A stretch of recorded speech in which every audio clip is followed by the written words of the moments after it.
La lista de artistas que en vida no se les valoró por su talento se alarga con cada nuevo descubrimiento que el hermético negocio del arte trae a la luz.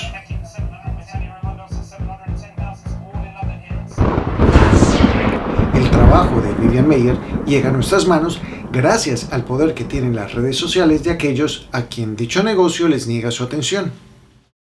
Todo lo referente a ese artista envuelve el movimiento. Es una obra nómada realizada por una autora en tránsito y que involucra el espíritu de la clase trabajadora de dos siglos diferentes. En un círculo social, ¿cuál es la perspectiva o rango de visión de una persona que no tiene una función primordial en el destino de ese grupo? Una mujer que trabajó y vivió como cualquier otra, ajena a la creación artística, pero que fotografió cada instante para mostrar lo que una persona tal, ajena a dichas tareas, ve y experimenta en su día. Una persona a quien se le suprime su esencia humana y a cambio se le asigna un lugar en el decorado del salón. Camuflada entre las cortinas de un hogar de clase media alta en los suburbios de Chicago o entre vitrinas de una calle cualquiera, le dio una posición en primera fila para fotografiar el trajín del día a día en lo que fue la colectividad de su entorno.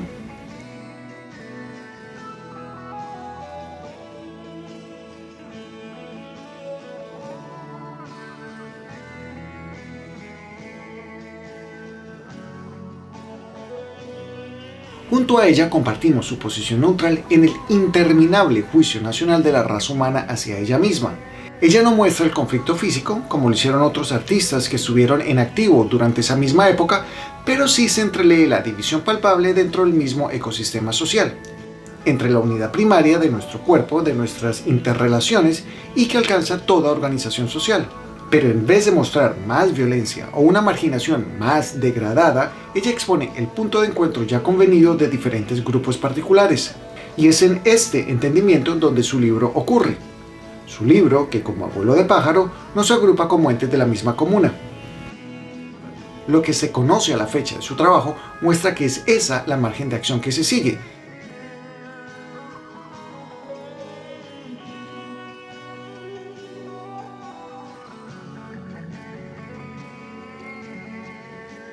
Ya establecido esto, solo nos queda develar sus gustos personales o nombrar los puntos que hacen que su trabajo se incluya en esta serie. Una mujer que disfrutaba al estar muy bien informada de los eventos de su ciudad. Los acontecimientos que veía en el periódico local eran su itinerario del día, su guía de puntos de interés. Como cualquier reportera en busca de información, atravesaba calles y vecindarios fotografiando el flujo de sus residentes.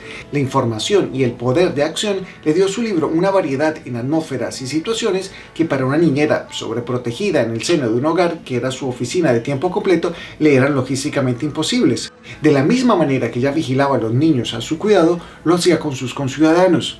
Sin miedo y respetar el espacio personal, los acercamientos o primeros planos son una particularidad en su trabajo que pareciera obedecer a una fijación singular, pero que agrupando su obra se entiende que esa diserción del cuerpo podría ir muy probablemente de la mano con los alcances de la cámara que utilizaba. Si empezamos desde arriba, toda opción que centre nuestra atención en la cabeza, sean los peinados en sí o los elementos que los acentúen.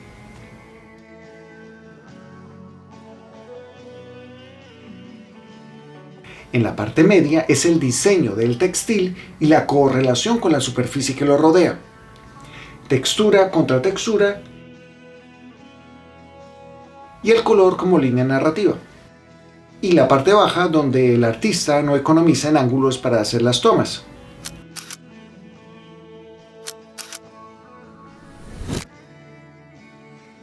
En esta síntesis se ilustra su capricho en la carcasa humana, que se extiende a esas formas humanoides de rostro ambiguo y carácter estéril y que desde su fabricación hasta el día de su reciclaje solo posee la identidad que el momento les otorga. Otro elemento que ella utilizó al alcance de su mano para la construcción de su libro fueron los autorretratos, donde ella no es protagonista sino parte del marco teatral. Son una sección de su trabajo que cómodamente envuelve al espectador por el despliegue creativo y la heterogeneidad de escenarios sin salirse de la estructura ya asimilada en otros géneros de su obra.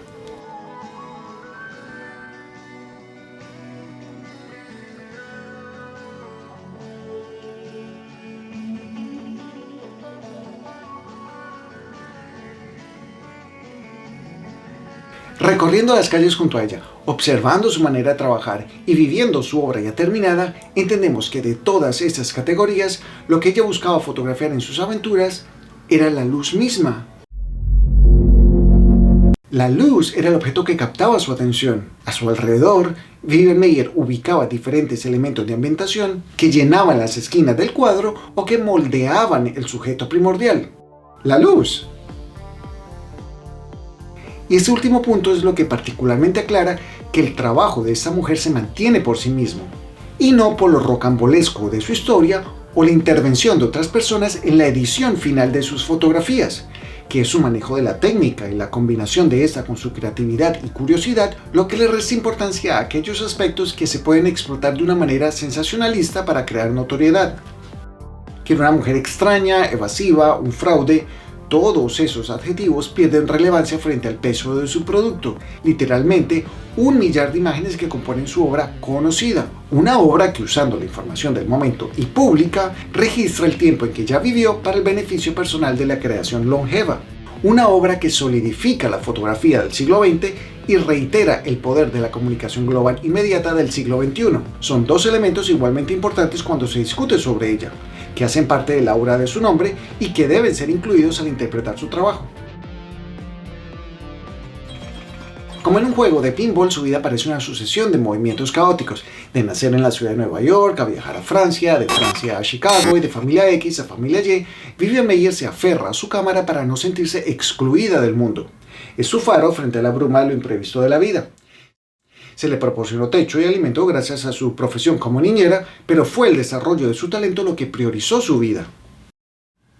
Al morir, su trabajo no se extinguió con ella. En cajas, sin revelar, rebotó de apartamento en apartamento y al llegar a las manos de unos pocos afortunados es John Maloof quien, en la medida de sus capacidades, gestiona el hecho de la manera que cualquier otro milenario lo haría, en las redes sociales, y de allí, de boca en boca o de pantalla en pantalla, hasta que tomó tanto momentum que por fuerza cinética explota y finalmente el trabajo de Vivian Maier llega a nuestro conocimiento.